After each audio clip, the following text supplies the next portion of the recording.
Welcome to This Explainer.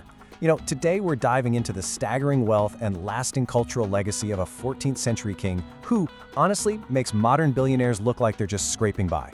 We're talking an empire of gold, a journey that literally broke a global economy, and a legacy of knowledge that stands to this very day.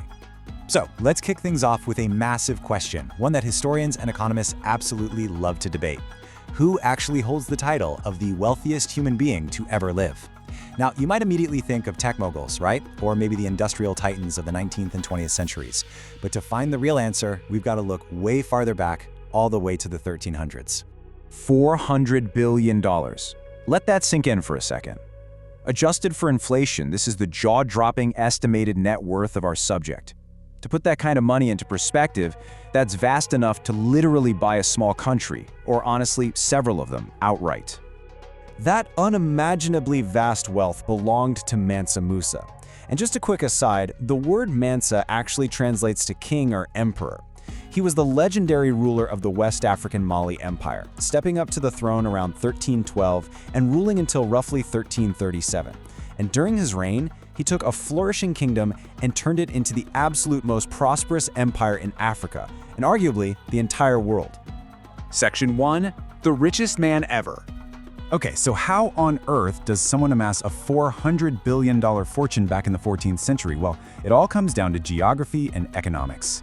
You see, the ancient Mali Empire was perfectly, and I mean perfectly, positioned to dominate global trade.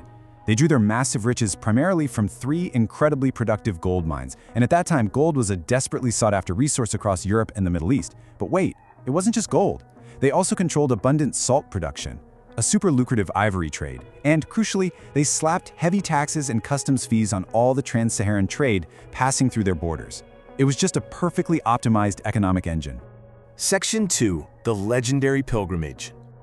So, in 1324, being a devout Muslim, Mansa Musa embarked on his mandatory religious pilgrimage to Mecca, and in doing so, he put his empire's staggering wealth on a true global stage. He didn't just travel, guys, he practically moved an entire mobile city across the harsh Sahara Desert. We're talking about an entourage of 60,000 people. Leading the way were 500 slaves, and get this, each one was carrying a staff made of solid gold. He brought along over 300 pounds of pure gold, and famously gave away an estimated 20,000 ounces of it to the poor and to local leaders as he traveled through major hubs like Cairo, Mecca, and Medina. Section 3. Generosity that caused inflation. Now, what's truly mind-blowing here is how his legendary generosity accidentally crashed an entire foreign economy. It is an unbelievable lesson in macroeconomics, happening centuries before that term even existed. Let's walk through the steps of this classic economic crisis. Modern economists point out that this is perfectly explained by Milton Friedman's monetarist theory of inflation. So, step 1, a massive sudden influx of money, in this case pure gold, just floods the market. Step 2, the supply of this gold vastly exceeds the actual growth of goods and services. And step 3, because there's suddenly just so much gold floating around, the actual value of that gold completely plummets. And when the value of money drops, while the prices of goods skyrocket.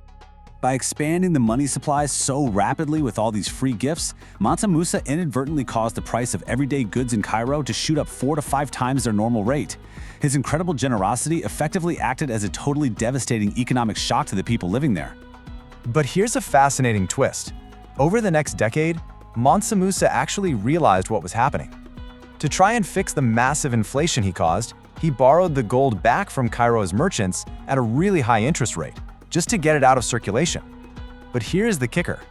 A decade later, when he finally repaid that massive loan with interest, all at once in a single giant payment, that sudden influx of gold crashed the prices all over again.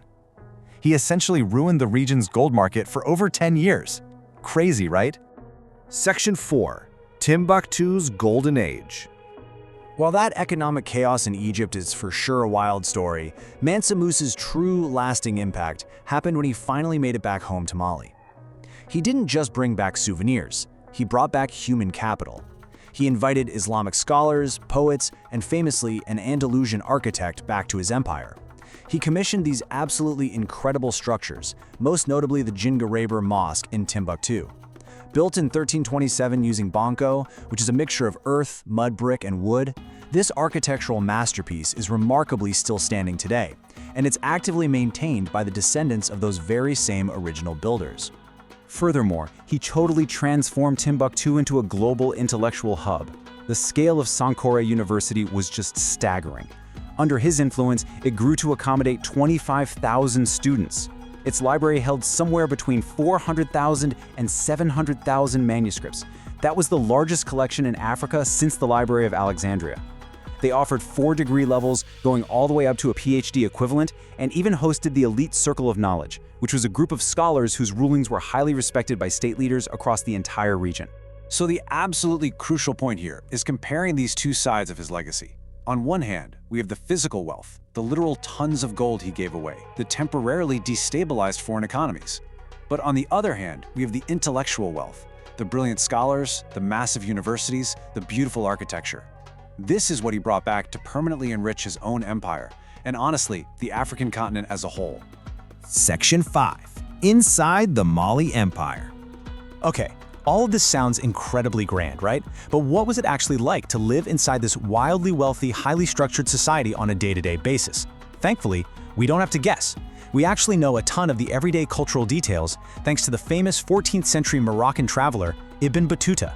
He visited the capital of Mali shortly after Mansa Musa's reign, right when the empire was being ruled by his brother Mansa Suleiman. And I've got to say, Ibn Battuta's journals are incredibly revealing and sometimes pretty hilarious. So expecting this lavish, Mansa Musa-style gift of gold from the new ruler, Ibn Battuta wrote this funny account of his profound disappointment. When the royal gift finally arrived, he wrote that he burst out laughing. Why? Because it consisted solely of 3 cakes of bread, some fried beef, and a gourd of sour curds. Yeah, clearly, Mansa Suleiman was a bit more frugal than his famous brother. But beyond the sour curds, Ibn Battuta documented these intense, almost bizarre court rituals within the Mali Empire. Subjects showed extreme submissiveness. Like, if the king spoke to them, they would literally strip to the waist and throw dust over their own heads and backs just to show respect. But at the same time, Ibn Battuta highly praised their society.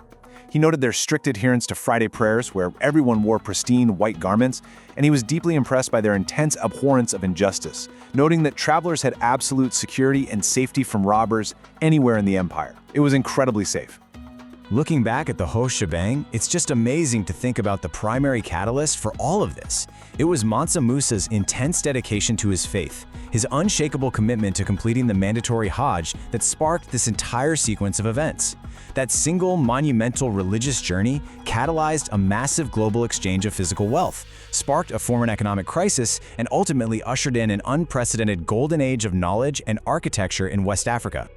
So, we'll wrap up this explainer with a thought for you to ponder. We've seen how effectively injecting millions of dollars of free gold into a market can accidentally ruin an economy. So does true wealth really lie in the physical gold you spend? Or is it in the universities, the libraries, and the lasting knowledge you leave behind? Thank you so much for joining me on this journey through the Mali Empire. Keep questioning, keep learning, and I'll catch you in the next explainer.